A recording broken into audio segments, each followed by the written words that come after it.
You see, if you grew up in a family where you were told all the time that it's all your fault, then you're going to go around feeling guilty most of your life and probably saying, "I'm sorry," all the time, or you will manipulate others through guilt. If you have a belief that nobody loved you, then you're either going to have no romances or you'll probably have very short romances. If we go around saying, "Well, that's the way I am," or "that's the way life is," that's expressing a belief, and perhaps it came from other people's opinions. It's not true for us, or it is true for us, depending on how we accept it. Stop accepting their limitations. We always have another way of looking at life. You know, many people get up in the morning, and if it's raining, they look out the window and say, "Oh, what a lousy day." Well, it isn't a lousy day, it's a wet day. But if we choose to believe it's a lousy day, then that's what we'll have, because we will create it. If we choose to believe it's a wet day, then we'll put on the appropriate clothing and do what we do on rainy days.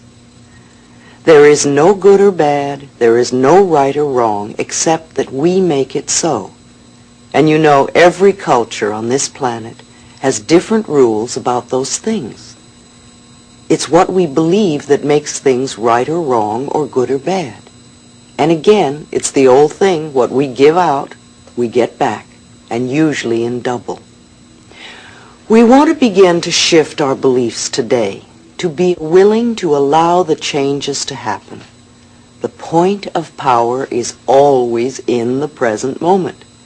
And all these old things, these lacks, these limitations, these beliefs, can return to the nothingness from whence they came. They came out of nothing, and they can go back to it. You are the power.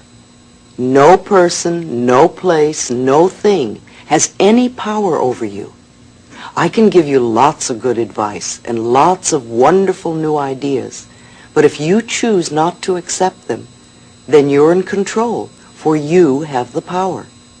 You are the only person that thinks in your mind, and you create your experiences.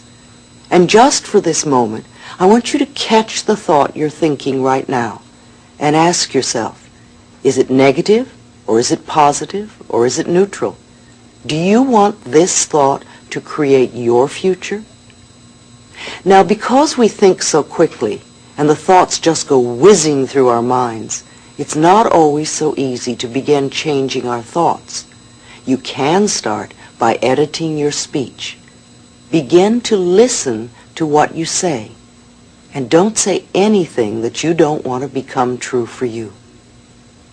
There are literally billions of thoughts that you can think, and infinite numbers of things that you can say. Make these be nourishing thoughts. Pick thoughts that create nourishing experiences for you. Don't waste time thinking thoughts that create problems for you and then try to fix the problem. That to me is foolish and a waste of time. One of my very early teachers used to say often, "There is not something to do, there is something to know." Because truly, when we change our thinking, we change our experiences.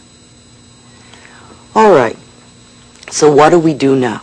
Well, I think we can decide to change. That, to me, is the most important thing now. Oh, we can throw up our hands in horror and give up, or get angry or feel that it's all helpless and hopeless. But these are old and useless ways of handling things. If we think, "Oh, it's hopeless, so why try, because at least I can handle the pain, and I know what that is," well, that's just getting stuck and staying in the same old place. And you certainly have the choice of doing that, but you don't have to. And getting angry about circumstances, well, to me, that's like sitting in a corner with a dunce hat on. You know, something happens and we get angry, and something else happens and we get angry, and we don't do anything about it.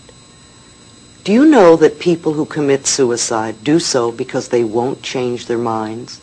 They believe that life is only one way, and they don't want to look in another way or see another viewpoint. They refuse to believe there are other possibilities, and so they leave the planet instead. Getting angry or upset continuously because things aren't working, again, is sort of foolish and a wasted energy. What is really better is for you to ask yourself, how am I creating so many situations to be angry or upset at? And then sit down and really give yourself a chance to think about that. What could I be doing or believing that is creating this?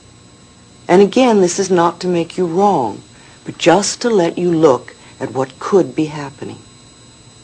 When we start this work, I like to think of it very much like the end of a Thanksgiving dinner. You know, you've had all this wonderful Thanksgiving dinner and everybody's eaten much too much. And then it's time to go into the kitchen and clean up the turkey pan. And there it sits, all crusty and burnt, and it looks a mess. So the first thing you do is to put in some hot water and soap, and you let it soak. And then after it's soaked for a while, you start to scrape it, and all these bits come up.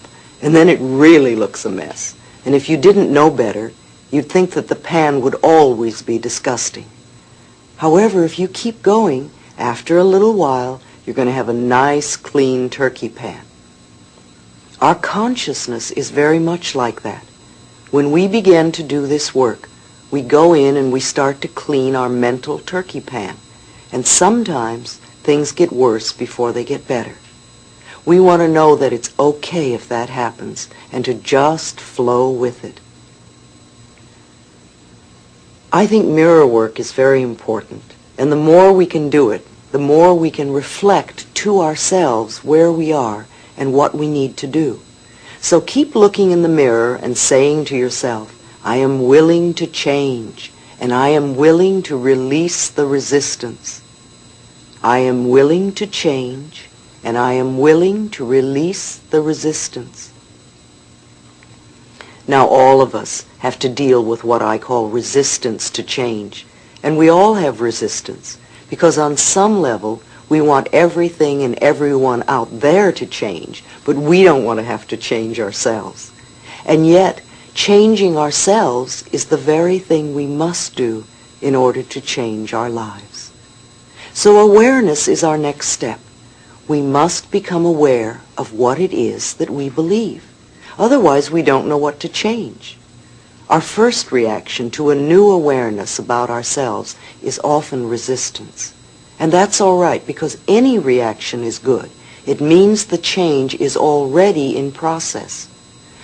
Let yourself notice how you react so that you are aware of what's going on. Our lessons are not necessarily easy. If they were easy, they wouldn't be lessons. It takes time and effort to learn what we need to learn. So don't demand instant change.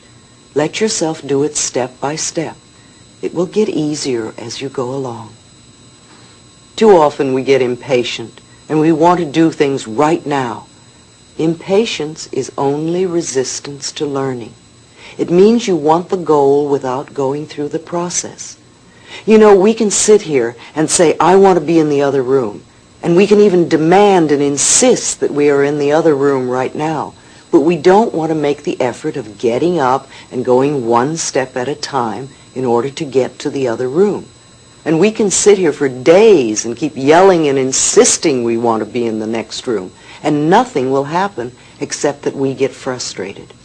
However, if we make the effort and take the steps, no matter how small, one by one, before you know it, we will be there. Keep noticing what is going on in your body and what form your resistance may be taking. It's fascinating to watch how the mind works and learns. And the thing we resist the most is often that which we most need to learn. If you keep saying, I can't or I won't, you're probably referring to a lesson that is important to you. Think for a moment. What do you think you came to this planet for? What is your lesson? What did you come to learn? And what did you come to teach? I do not believe you came here to be miserable or to be unfulfilled. I believe you came here to be fulfilled. and to give of yourself to others. We are all teachers and students. We are learning and we are teaching. You could ask yourself that question before you go to sleep tonight. What did I come here to learn, and what did I come here to teach?